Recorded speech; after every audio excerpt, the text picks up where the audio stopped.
Olá, galera do terceiro ano.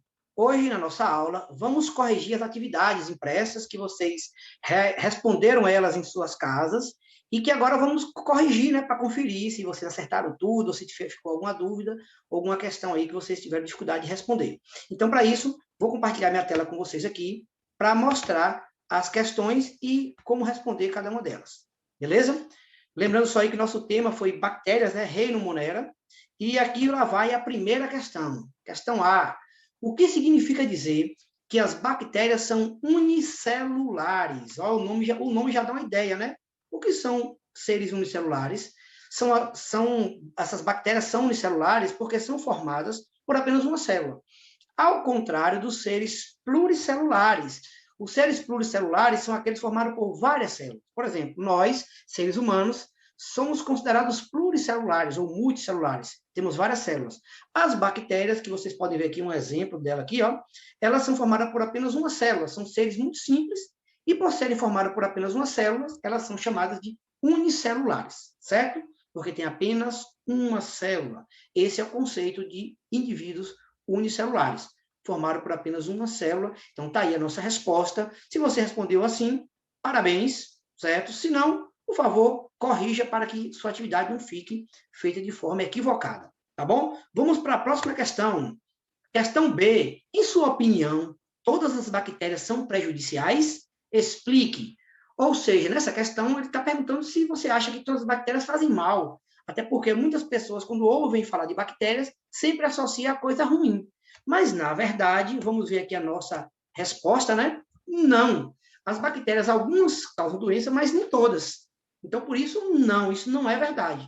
Nem todas as bactérias são prejudiciais. Algumas bactérias são úteis, são importantes para os seres humanos, por exemplo, os lactobacilos, os bacilos ou bactérias do leite, que podem estar em nosso trato intestinal, né, nosso intestino, ajudando no processo de digestão, e também elas são utilizadas para fabricar todos aqueles produtos muito bons, né, que todo mundo gosta, como requeijão, como queijo, iogurte, os derivados do leite. Então, essas bactérias são úteis e importantes para os seres humanos. Beleza? Então é isso. Se você respondeu também desta maneira, se você achou a resposta parecida com isso, muito bem. Se não, não fique triste, tranquilo. Você pode agora corrigir a sua atividade, tá bom? Vamos lá, para a próxima questão, questão C. Como as bactérias se reproduzem? Já tem até uma ilustração que já meio que responde, né, a nosso questionamento, mas vamos lá. Nós temos dois tipos de reprodução aí que podemos citar as bactérias. A divisão binária, que é mais simples, e a conjugação. Então, na divisão binária, que é um tipo de reprodução, apenas uma bactéria duplica o seu material genético e, em seguida, ó, ela se divide em duas. Por isso que o termo divisão binária, uma bactéria se divide em duas. Como eu disse, é um tipo de reprodução muito simples, em que uma bactéria apenas ela pode se dividir, se multiplicar. Já na conjugação, que é outro tipo de reprodução que as bactérias fazem, é um pouco mais complexo, porque precisa de outra bactéria. Então, duas bactérias diferentes vão se juntar, elas vão trocar o material genético, no caso que a gente chama de plasmídio, que é um tipo de DNA esférico, certo? Circular. Então, uma transfere esse material genético para outra bactéria, e em seguida elas vão se separar, e o detalhe é que a bactéria que recebeu esse plasmídio vai herdar essas características da outra bactéria. Em seguida, elas vão se dividir de forma assexuada através da divisão binária. Então, são os dois tipos de reprodução aí, seria a nossa resposta, divisão binária e conjugação. Mais uma vez, quem fez dessa maneira, muito bem. Quem não, por favor, corrija. Questão D. Qual a principal diferença entre bactérias autótrofas e bactérias heterótrofas? Bom, esta pergunta aí está relacionada à questão de como as bactérias obtêm o alimento. De acordo com como elas obtêm o alimento, podem ser chamadas de autótrofas ou heterótrofas. Vamos ver a resposta? Então, observe. Bactérias autótrofas são aquelas que conseguem produzir o próprio alimento, como as plantas, por exemplo, que fazem fotossíntese e fabricam o próprio alimento, são as autótrofas.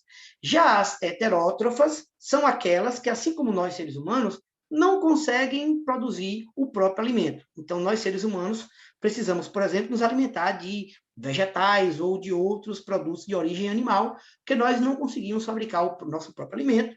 Então, assim como essas bactérias heterótrofas, não conseguimos produzir o próprio alimento. Então, essa seria a nossa resposta. Autótrofas conseguem produzir o próprio alimento, heterótrofas não conseguem produzir o próprio alimento, certo?